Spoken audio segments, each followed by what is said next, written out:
Crysis is a 2007 game which I'm playing 13 years later, and apparently this game's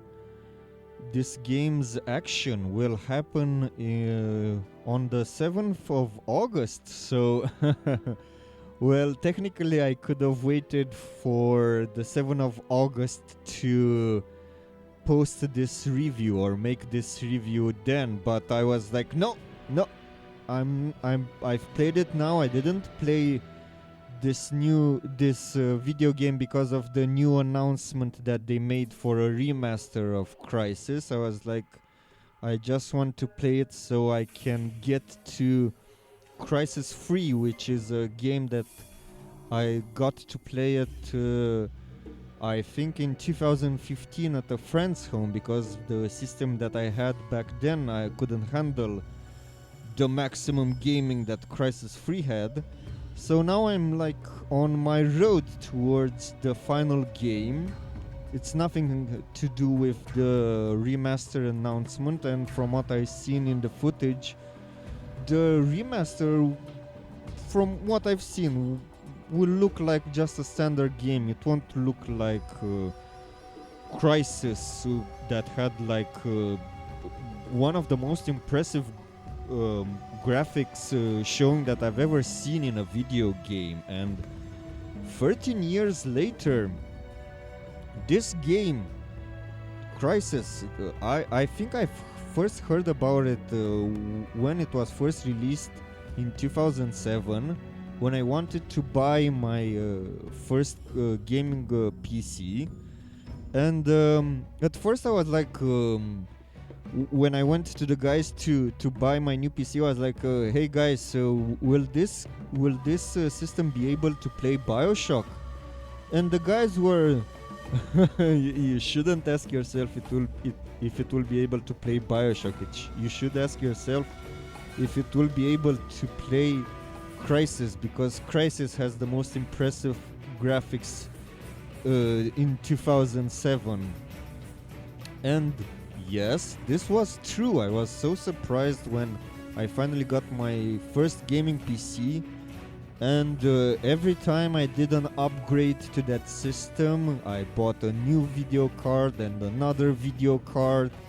I replayed Crysis to see how it looks on my new upgrade, and then I got a laptop which was more powerful than the system that I bought in 2007. And on that laptop I tried it back in 2017, if I remember well. Yeah, because I haven't played Crysis for a long time, and when I tried to play it on that laptop, the drivers were always screwed up, and my game crashed a lot. So I was like, okay, I can't play it. It's not stable on this laptop because the drivers are screwed up. And now when I got my new gaming laptop, I said, let's see how Crysis looks now on this new system.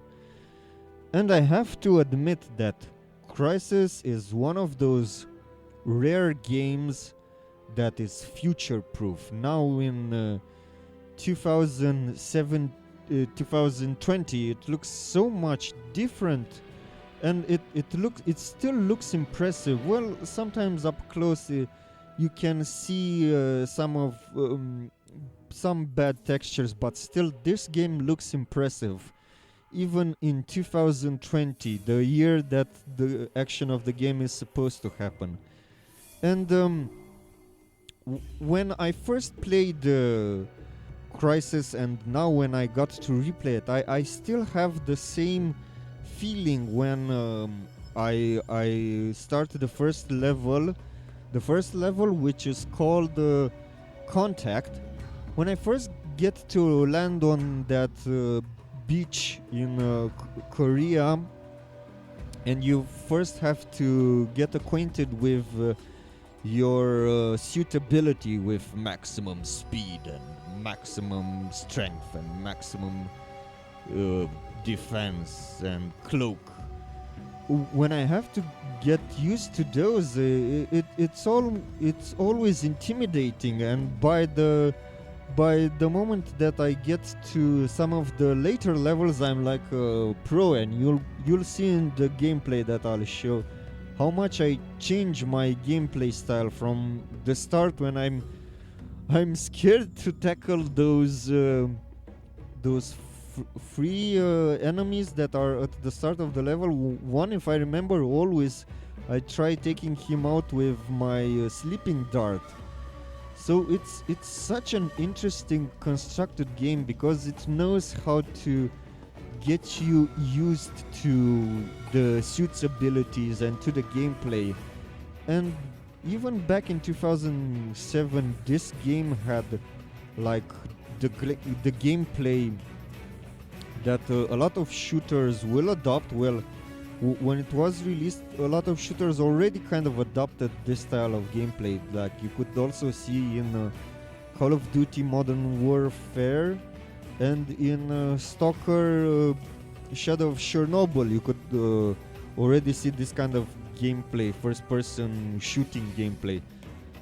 But still, the levels, in my opinion, even to this day, are somewhat are very impressive. I mean, I would call the level design that the team for Crysis did like something that hasn't been repeated in video games to this day, because a lot of video games try to make these open worlds, and Crysis is not really an open world game. It's a single player scripted experience, but you have this very open levels where you get to explore, and you have the opportunity to even you have the ability to tackle an objective the way you want to, but at the same time you can go off the road and explore things, parts of the levels that are not yet required for you to go to those parts, and you can see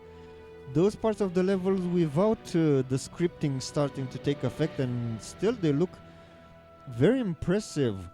And I'd call this kind of open world an organic open world, because the open-ended levels feel like they are lived in. They don't feel like map, like in some of the open world games that we have today.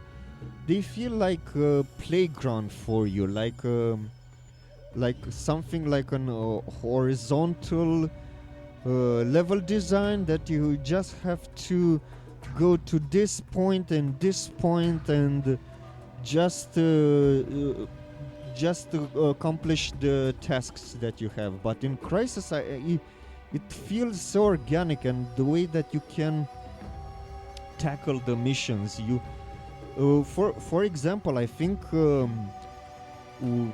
two of my favorite chapters in Crysis are Recovery and Assault, which Recovery is more focused on the stealth, but then you get Assault where you can tackle it in a action way. So that's also an interesting thing about Crysis, that the level design evolves.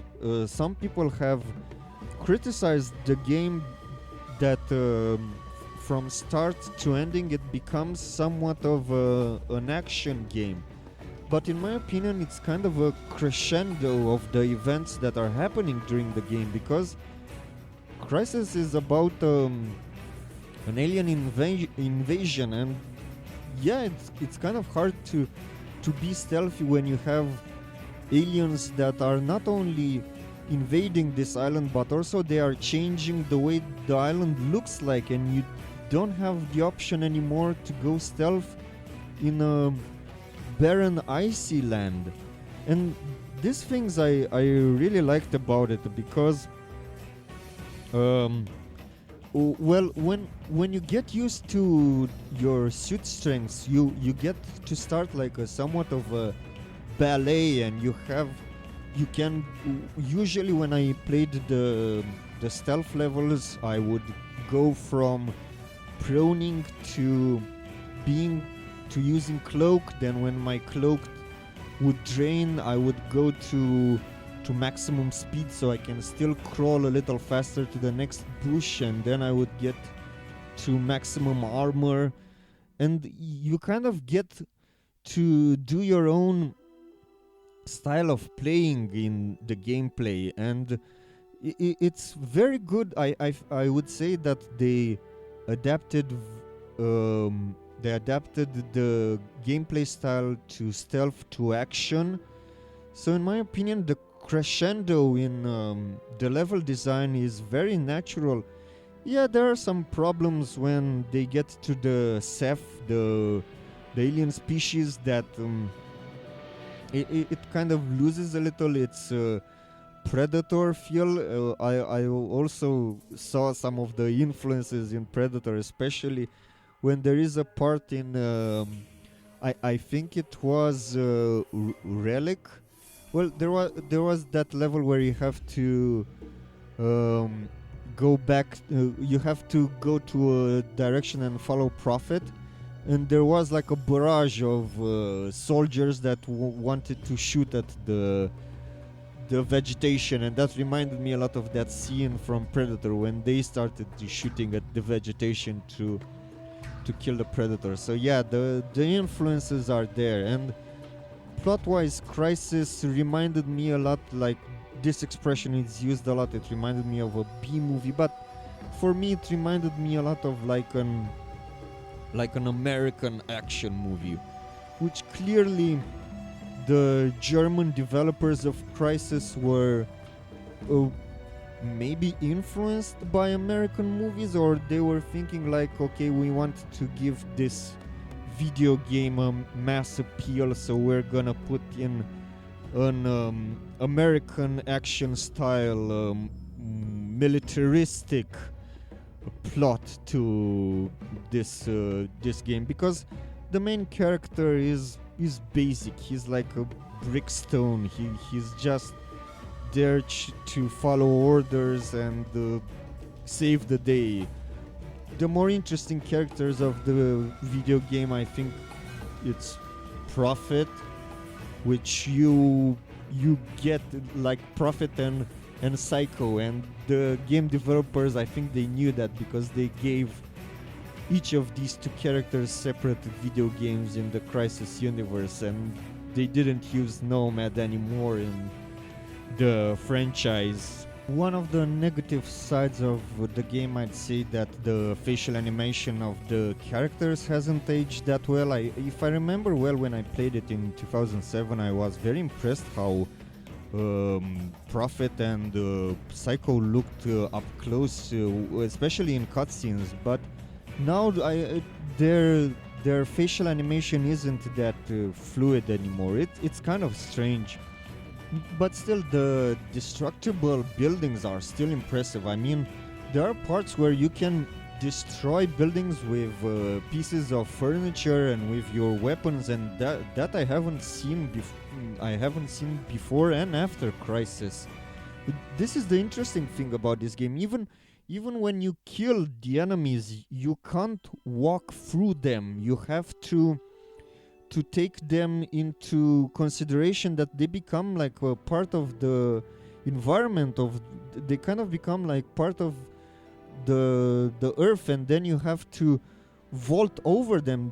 That's a thing, that's a detail that I haven't seen in other video games, and those are some interesting details that you would have said that they would have influenced the video games after it, but they didn't. Like Crysis 1 was in its own league, and it didn't influence video games to that point. It was so much in its own league that it spawned so many memes like Jesus Crysis and but can it play Crysis? And those memes still were there even in 2015 and even now in 2020. And the graphics, man, the graphics. And yeah, it's still one of the most impressive video games today, and the expression future proof is valid for this video game, and there are not that many video games to date that you can call them future proof, that they will still look amazing or even more amazing on a modern hardware. So I would give Crysis like a 9 out of 10. I was so impressed, and there were so many details that I've observed later now playing. I mean, for me, sometimes it felt like a new experience for a video game that I think I've played like 6 times since it was released in 2007. I think I've played it and completed it 6 times, and some of the levels still feel fresh to me. Especially, I think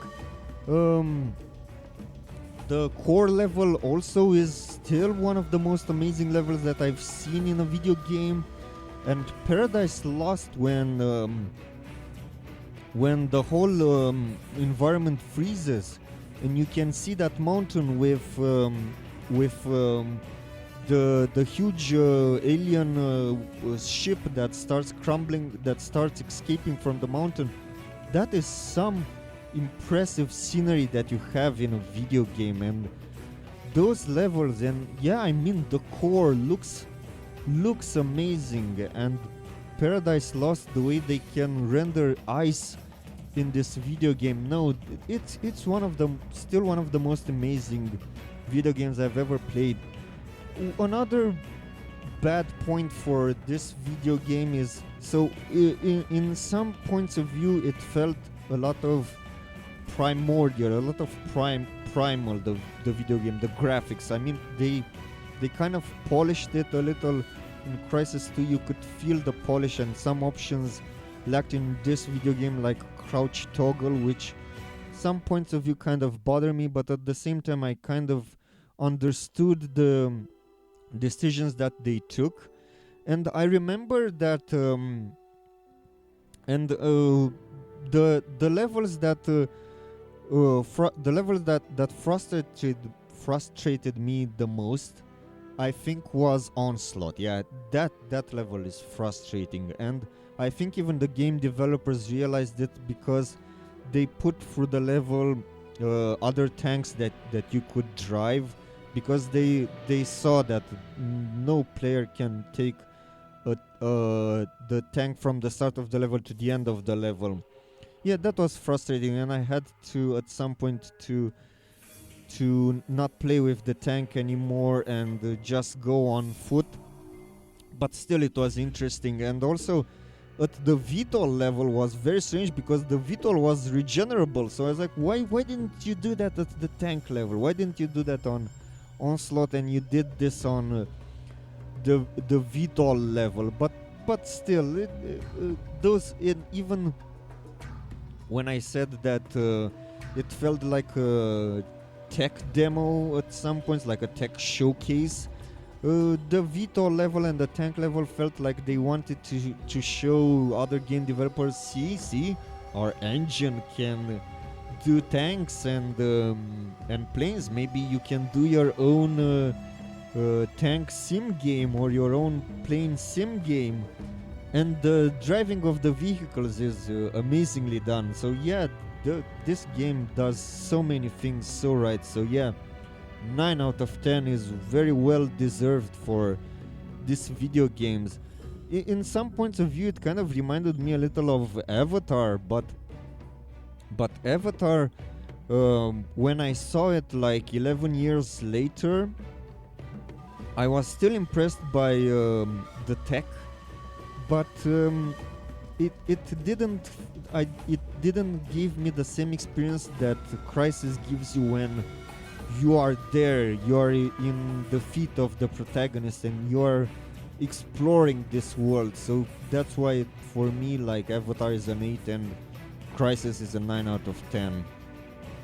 Now Crysis Warhead, because every time I played the first Crysis, then I had to follow it up with Crysis Warhead. And although Crysis took me like 20 hours, I think, to finish, Crysis Warhead took me like I think 8 or wait, let me 9 hours. It took me 9 hours, Crysis Warhead, and I always played these two games back to back because you kind of have the full Crysis experience playing Warhead also. And some of the levels, as in for Crysis, I didn't remember that well, and I liked their length. Although Crysis Warhead, I would call it a game, an expansion pack that gives you kind of the wrong impression at the start, especially now in 2020, because the first levels, or the first part of the first level, had a lot of bugs for me, a lot of texture flickering for me, and a lot of crashes I had during this game, and I didn't understand why was this happening. From what I heard back then, they kind of downgraded a little the CryEngine so that other computers can play it, or other low-spec systems can play Crysis on lower graphical levels. So maybe that's why they kind of screwed the engine, and I started having a lot of issues with it. And for a moment there, I thought that I won't be able to finish the expansion pack. Also, another negative part about Warhead was that the cutscenes now, they weren't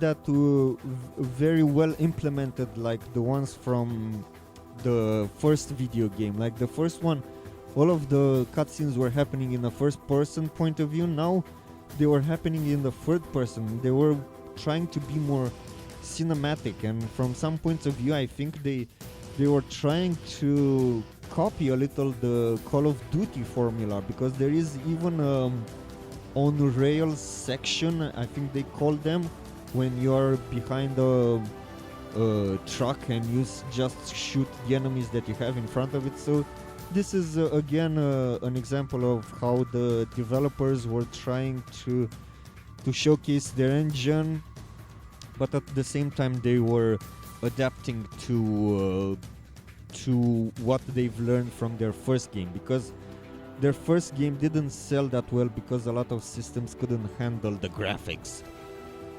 But the levels are more streamlined. From what I understood, they wanted to give the players again the experience of the first stealth levels that were in Crysis, because a lot of people complained about not having that many stealth levels. But as I said before, it was a crescendo, so they had to understand that the evolution of the levels was something implemented to evolve with the story. Still, I liked the new weapons in Crysis Warhead, the claymore, the mines, and the submachine guns, I think they called. But I had like a bug. I always customize my controls, and I have like an old school style that I customize my jumping button to the right click, and when I was dual wielding the submachine guns and clicking right click, I was shooting and jumping at the same time with my right machine gun. So that was annoying to me, and I didn't use the dual wielding options. But still, the levels were still very very well done. I still liked the new levels. Some of the levels felt like recycled assets from the previous Crysis. Some levels felt like they were just reuses of the previous Crysis levels, but now they were in snow. And but still, I liked to revisit this kind of gameplay and this kind of graphics. It's more streamlined, the Psycho story, but still, it was a pretty good visit. I would give Crysis Warhead like a 7.5 out of 10 because of the technical issues that I had, but still the the levels were very enjoyable. Thank you for listening.